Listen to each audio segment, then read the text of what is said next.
Hello friends, welcome to my YouTube channel Hindi medium. मेरा नाम है सरफराज अंसारी और मैं आज डिस्कस करूंगा student UP triple S C PET exam का सिलेबस कि UP triple S C PET exam को, जैसे कि आपको पता होगा कि 20 अगस्त को एग्ज़ाम भी होने वाला है यूपी ट्रिपल एस सी का। बहुत कम टाइम बचा हुआ है। प्रिपरेशन करने से पहले आपके पास एक प्रॉपर सिलेबस होना चाहिए जिसके थ्रू आप उसी के अकॉर्डिंग आप पढ़ाई कर सके, उसी के इर्द गिर्द आप पढ़ाई कर सके और टू द पॉइंट आपकी स्टडी हो पाए। सो स्टूडेंट मैं लेकर आया हूँ, इसीलिए सबसे पहले सिलेबस और सिलेबस डिस्कशन करने के बाद स्टूडेंट सबसे पहले मैं जीएस सेक्शन को कवर करने वाला हूँ अपने इस यूट्यूब चैनल हिंदी मीडियम पे।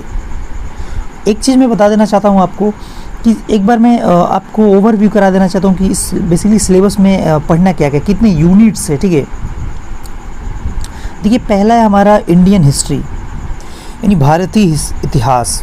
इसके अंदर आपका मॉडर्न, मिडीवियल और एंशिएंट सब आ जाएगा, यानी आधुनिक, प्राचीन और मध्यकालीन इतिहास सारा आ जाएगा। ठीक है, सो स्टूडेंट ये आपका हिस्ट्री आएगा 5 नंबर का। अब अगर आप ये सोच रहे होंगे कि सर 5 नंबर का क्वेश्चन हिस्ट्री आएगा तो हिस्ट्री पढ़ने की क्या ज़रूरत है, तो आप ये गलत सोच रहे हैं, क्योंकि टोटल प्रश्नों की संख्या 100 रहेगा, पूर्णांक भी 100 रहेंगे और टाइम रहेगा 2 घंटा। और ये 5 नंबर आपके एग्ज़ाम के लिए बहुत इंपॉर्टेंट है, क्योंकि 5 नंबर का भूगोल भी रहेगा, 5 नंबर का इतिहास, 5 नंबर का साइंस भी रहेगा। तो अगर ऐसे इग्नोर करेंगे तो फिर मिस्टेक हो जाएगा। तो चलिए देखते हैं सिलेबस को। इतिहास में सबसे पहला टॉपिक है आपका सिंधु घाटी की सभ्यता। ठीक है, सिंधु घाटी की सभ्यता जो बहुत सिंपल टॉपिक है। दूसरा है आपका वैदिक संस्कृति। तीसरा है बौद्ध धर्म, जिसमें गौतम बुद्ध के शिक्षा और जीवन से संबंधित पढ़ना है। चौथा आपका है जैन धर्म। जैन धर्म में महावीर स्वामी की जीवनी और शिक्षाओं के बारे में पढ़ना रहेगा। अगला है आपका मौर्य वंश। मौर्य वंश में सिर्फ सम्राट अशोक के बारे में, सिर्फ सम्राट अशोक के बारे में पढ़ना। जितना सिलेबस में मेंशन किया है उतना ही पढ़ना है, उससे ज़्यादा पढ़ने की कोई ज़रूरत नहीं है। चंद्रगुप्त, कौटिल्य के बारे में पढ़ने की इसमें कोई ज़रूरत नहीं है। अगला है गुप्त वंश। गुप्त वंश में आपका समुद्रगुप्त और चंद्रगुप्त द्वितीय, सेकंड चंद्रगुप्त के बारे में पढ़ना है। उसके बाद हर्षवर्धन, राजपूत काल, सल्तनत काल, मुगल साम्राज्य और ये है मराठा। नीचे आप देख सकते हैं ये मराठा आपका है। ठीक है, चलिए आगे देखते हैं और कौन कौन से मेंशन किया हुआ है सिलेबस में। उसके बाद है आपका ब्रिटिश राज्य का अभ्युदय, प्रथम स्वतंत्रता संग्राम, ब्रिटिश राज्य के सामाजिक आर्थिक प्रभाव। तो ये आपका 5 नंबर के इतने टॉपिक से क्वेश्चन आएंगे। और मज़े की बात ये है कि दूसरे यूनिट में आपका भारतीय राष्ट्रीय आंदोलन, इंडियन नेशनल मूवमेंट, जो 5 ही नंबर का है बट बहुत छोटे टॉपिक हैं। पहला है इसमें टॉपिक आपका स्वाधीनता आंदोलन के प्रारंभिक वर्ष। दूसरा है स्वदेशी तथा सविनय अवज्ञा आंदोलन, महात्मा गांधी तथा अन्य नेताओं की भूमिका इसमें। ठीक है, उसके बाद तीसरा आपका क्रांतिकारी आंदोलन तथा उपराष्ट्रवाद का उदय, उग्र राष्ट्रवाद का उदय। उसके बाद विधायी संशोधन तथा ब्रिटिश इंडिया एक्ट 1935, 1935 एक्ट पढ़ना है एक हमें। भारत छोड़ो आंदोलन, आज़ाद हिंद फौज, नेताजी सुभाष चंद्र बोस के बारे में पढ़ना है अपने को। ये 2 चीज़ इंपॉर्टेंट रहेगा सुभाष चंद्र बोस से रिलेटेड, आज़ाद हिंद फौज और नेताजी सुभाष चंद्र बोस के बारे में। ये टोटल आपका 10 नंबर का क्वेश्चन आएगा, 10 क्वेश्चन आएगा, 10 नंबर का रहेगा और ये हिस्ट्री से रहेगा बेसिकली। तो ये इंपॉर्टेंट रहेगा आपका सेगमेंट, लगभग 10% हो जाता है आपका पूरा सिलेबस का। उसके बाद आपका ज्योग्राफी है, भूगोल है तीसरा यूनिट, जिसमें आपका भारत तथा विश्व का भौतिक भूगोल, नदियाँ तथा नदियों की घाटी, भूजल संसाधन, पर्वत, पहाड़ और हिमनद, मरुस्थल, शुष्क क्षेत्र, वन, खनिज संसाधन। विशेषकर भारत में खनिज संसाधन जो भी आप पढ़ेंगे वो इंडिया के सेंस में पढ़ेंगे, आपको पूरी दुनिया के खनिज संसाधन पढ़ने की ज़रूरत नहीं है। भारत एवं विश्व का राजनीतिक भूगोल भी पढ़ना है अपने को। जलवायु तथा मौसम, टाइम जोन, जो टाइम जोन है वो इंडिया के सेंस में भी पढ़ना है और वर्ल्ड के सेंस में। ठीक है, जनसंख्या परिवर्तन तथा प्रभाव या प्रवास, यानी आपको सेंसस के बारे में भी पढ़ना है, वर्ल्ड एंड इंडिया का। ये 5 नंबर का रहेगा आपका, जो इजी है स्टूडेंट, इसको आप इजीली क्लियर कर सकते हैं। उसके बाद आपका आता है इकोनॉमी, भारतीय अर्थव्यवस्था, जो भी 5 नंबर का रहेगा, 5 क्वेश्चन आएगा। पहला भारतीय अर्थव्यवस्था 1947 से 1991 तक के जो भी टर्म्स हैं इसमें वो पढ़ना है। अगला उसमें योजना आयोग है, पंचवर्षीय योजनाएं पढ़ लेना है ध्यान से, एक क्वेश्चन पंचवर्षीय योजना से फिक्स रहेगा। मिश्रित अर्थव्यवस्था का विकास, निजी एवं सार्वजनिक क्षेत्र, हरित क्रांति क्या है, दुग्ध विकास और ऑपरेशन फ्लड क्या है। तो ये जो भी मेंशन टॉपिक है इसको अपने को डिटेल में पढ़ना है। बैंकों का राष्ट्रीयकरण तथा सुधार, 1991 में आर्थिक सुधार तथा उसके बाद की अर्थव्यवस्था, 2014 के पश्चात आर्थिक सुधार, कृषि सुधार, ढांचागत सुधार और श्रम सुधार, ये 3 चीज़ रहेगा। ये सिंपल छोटा टॉपिक रहेगा। आर्थिक सुधार और जीएसटी, जीएसटी के बारे में हमें स्पेशली पढ़ना है स्टूडेंट, जीएसटी, ठीक है। ये आपका रहा इकोनॉमिक का सेक्शन। उसके बाद आपका आता है इंडियन पॉलिटी। इस यूनिट को हम लोग सबसे पहले स्टूडेंट स्टार्ट करेंगे और ये पूरा टॉपिक हम लोग 1 लाइनर क्वेश्चन के फॉर्म में पढ़ेंगे, ताकि कम समय में इतना ज़्यादा सिलेबस कवर करना ये बहुत बड़ी बात है। आपको पता है कि 20 अगस्त को आपका एग्ज़ाम होगा, तो हम लोग 1 लाइनर के फॉर्म में पढ़ेंगे। 400 500 क्वेश्चन हर यूनिट के सॉल्व करेंगे और इजीली आपका उस क्लासेस से हो जाएगा आपका, ठीक है।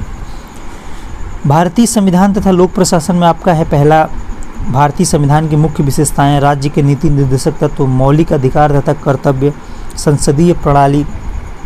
हालांकि स्टूडेंट मैं इस अपने चैनल हिंदी मीडियम पे इंडियन पॉलिटी का लेक्चर शुरू कर दिया हूं। अगर आप डिटेल में पढ़ना चाहते हैं, टू द पॉइंट पढ़ना चाहते हैं, तो हमारा अभी 3 वीडियो मैंने अपलोड कर रखा है इंडियन पॉलिटी सीरीज़ के नाम से। भारतीय संविधान प्लेलिस्ट मैंने बना रखा है। इसमें पहला मैंने संविधान सभा के बारे में बात किया था, दूसरे लेक्चर में मूल कर्तव्य के बारे में बात किए, और थर्ड हमारा वीडियो था इंडियन प्रेसिडेंट के बारे में, यानी भारतीय राष्ट्रपति के बारे में। इन वीडियो को देखने के बाद आपको कोई भी डाउट मेरे ख्याल से नहीं रहेगा। अगर कोई डाउट है तो फिर उसको 1 या 2 बार देखिए, सारा डाउट आपका क्लियर हो जाएगा। और संसदीय प्रणाली के बाद है आपका संघीय प्रणाली, केंद्र शासित प्रदेश और केंद्र तथा राज्य के बीच संबंध क्या है, ठीक है, स्टेट और सेंटर के बीच। सर्वोच्च न्यायालय, उच्च न्यायालय के बारे में पढ़ना है। जिला प्रशासन जो त्रिस्तरीय शासन है, पंचवर्षीय योजना, पंचायती राज संस्थाएं, स्थानीय निकाय और पंचायती राज संस्थाएं, ठीक है। तो ये आपका ये भी 5 नंबर का यूनिट है, 5 क्वेश्चन 5 नंबर में आएगा स्टूडेंट, ठीक है। उसके बाद आपका आता है सामान्य विज्ञान, जनरल साइंस, जिसमें फिजिक्स, केमिस्ट्री और बायोलॉजी, प्रारंभिक भौतिक विज्ञान, रसायन विज्ञान और जीव विज्ञान। ये टोटल आपके क्लास 9th NCERT, अगर आप 9th और 10th की NCERT पढ़ ले रहे हैं तो सफिशिएंट है। स्टूडेंट हमारे इस चैनल पे क्लास 9 से लेकर 12th के NCERT के भी वीडियो अपलोड किए जा रहे हैं। हमने क्लास 9 की ज्योग्राफी से वीडियो लेक्चर अपलोड करना स्टार्ट कर दिया हूं। अगर आप डिटेल में बेसिक से पढ़ना चाहते हैं तो आपके लिए भी वो क्लास 9 की NCERT वीडियो बहुत ही हेल्पफुल हो सकता है। 7वां यूनिट है आपका प्रारंभिक अंकगणित, एलिमेंट्री अर्थमेटिक, ठीक है। इसमें आपका पूर्ण संख्या, भिन्न तथा दशमलव, प्रतिशतता, साधारण अंकगणितीय समीकरण, वर्गमूल, घातांक और औसत, जितना टॉपिक मेंशन है उन्हीं चैप्टर को मैं अपलोड करूंगा, मैं पढ़ाऊंगा आपको, उससे कुछ ज़्यादा नहीं। लाभ हानि नहीं है, लाभ हानि पढ़ने की कोई ज़रूरत नहीं है। CI और SI नहीं है, कंपाउंड इंटरेस्ट और सिंपल इंटरेस्ट, उसे पढ़ने की कोई ज़रूरत नहीं है। जो सिलेबस में है उसी को पढ़ना है, बिकॉज हमारे पास कम टाइम है। ये भी 5 नंबर का आपका रहेगा, 5 नंबर का मैथमेटिक्स रहेगा। आगे भी मैथमेटिक्स के कुछ पार्ट्स हैं, ठीक है। और उसके बाद ये स्टूडेंट आपका 5 नंबर में आपका आएगा सामान्य हिंदी, जनरल हिंदी, संधि, विलोम शब्द, परवाची शब्द, वाक्यांश के लिए एक शब्द, लिंग, समश्रुत, भिन्नात्मक शब्द, मुहावरे, लोकोक्तियाँ, समास और रचनाएं गद्य तथा पद के अंदर। ये बहुत ही फैक्चुअल है, बहुत ही सिंपल है। हम वीडियो लाने का प्रयास करेंगे ताकि आपको इजीली ये चीज़ समझ में आए, बहुत छोटे छोटे टॉपिक्स में। उसके बाद ये सामान्य अंग्रेजी, 5 नंबर की भी आएगा, 5 क्वेश्चन, व्याकरण और अपठित गद्यांश पर आधारित। 2 या 3 क्वेश्चन आपका ग्रामर से रहेगा और 2 या 3 क्वेश्चन आपका बेसिकली कॉम्प्रिहेंशन से रहेगा। तो ये भी सेगमेंट इजी है। हम लोग इंग्लिश के भी लेक्चर्स लाएंगे अपने इस चैनल पे।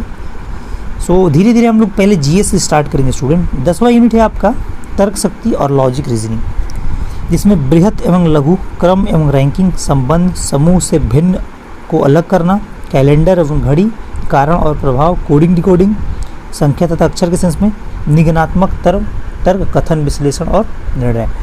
ये आपका 5 नंबर का रहेगा। और ये स्टूडेंट ये भी मैं group X group Y air force के लिए लेक्चर स्टार्ट करने वाला हूँ, जो बेसिकली UPSSC के लिए भी सफिशिएंट रहेगा।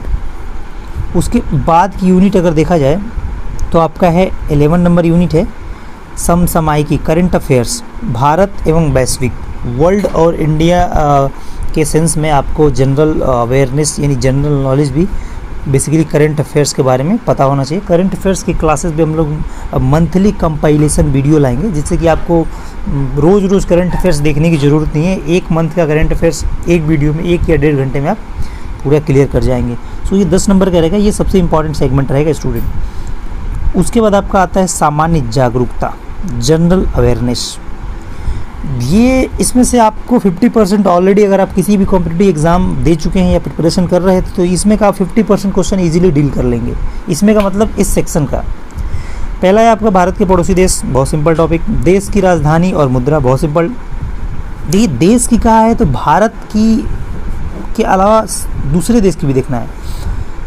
भारत के राज्य तथा केंद्र शासित प्रदेश, भारतीय संसद, राज्यसभा, लोकसभा और विधानसभा, विधान परिषद, राष्ट्रीय अंतर्राष्ट्रीय दिवस, विश्व स्वास्थ्य संगठन, उनका मुख्यालय, भारतीय पर्यटन स्थल, भारत की कला एवं संस्कृति, भारत एवं विश्व के खेल, भारतीय अनुसंधान संगठन, प्रसिद्ध पुस्तकें और लेखक, पुरस्कार एवं विजेता, जलवायु परिवर्तन और इन्वायरमेंट यानी पर्यावरण।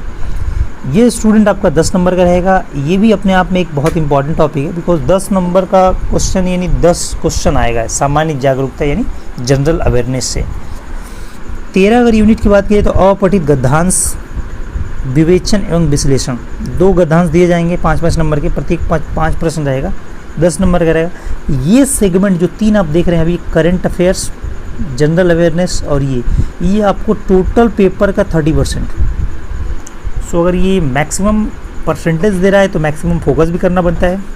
सो ये हम लोग सेक्शन जल्दी स्टार्ट करेंगे सामान्य जागरूकता वाले, ठीक है। उसके बाद अगर 14 नंबर यूनिट की बात किया जाए तो ग्राफ की व्याख्या और विश्लेषण। ग्राफ, ये बेसिकली 2 ग्राफ दिए जाएंगे, मैथमेटिक्स का ये रहेगा, pie chart, flow chart, basically graph वाला रहेगा क्वेश्चन, ठीक है, जिसको हम लोग डाटा इंटरप्रिटेशन DI बोलते हैं। उससे 10 सवाल रहेगा, 2 ग्राफ और 5-5 क्वेश्चन रहेगा एक ग्राफ पे। तो स्टूडेंट ये अगर जोड़ दिया जाए तो उसमें 40 नंबर का हो जा रहा है। और अगर ये तालिका एवं व्याख्या विश्लेषण तालिका, ये भी बेसिकली मैथमेटिक्स का ही पार्ट है। तो ये मोस्ट इम्पॉर्टेंट रहेगा आपका। ये जो यूनिट आप देख पा रहे हैं ये 10 नंबर, 10, 10, 10, 30 हो गए, और ये 10, 40 और 50, 5 यूनिट पढ़िए और 50% नंबर इजीली डील कीजिए। ये है most very important strategy of the UPSSC pet examination 2021। So student ये 50% आपके सिलेबस को कवर करते हैं, तो आपको 50% से भी ज़्यादा फोकस इन टॉपिक पे करना पड़ेगा। हालांकि हम लोग सारे टॉपिक्स की वीडियो लाने की कोशिश करेंगे और 1 लाइनर फॉर्म में रहेगा, ठीक है। 1 लाइनर फॉर्म में हम हर एक टॉपिक को डील करेंगे, मैथमेटिक्स और रीजनिंग को छोड़ दिया जाए तो, और हम पूरी सिलेबस को कवर करने की कोशिश करेंगे आपके 20 अगस्त एग्ज़ाम से पहले। सो स्टूडेंट कल से हमारा इंडियन पॉलिटी का लेक्चर स्टार्ट हो जाएगा। ये सामान्य जागरूकता वाले चैप्टर स्टार्ट कर दिए जाएंगे। तो हमारे इस चैनल पे अगर आप नए हैं तो सब्सक्राइब कीजिए, और अगर आपका कोई भी फ्रेंड सर्कल है और वो इस एग्ज़ाम की प्रिपरेशन कर रहा है तो उन्हें ये वीडियो ज़रूर शेयर करिए, ठीक है स्टूडेंट। तो मिलते हैं फिर अगले वीडियो में इंडियन पॉलिटी के लेक्चर के साथ। तो लग रही है प्रिपरेशन में, बेस्ट ऑफ लक, तब तक के लिए नमस्कार।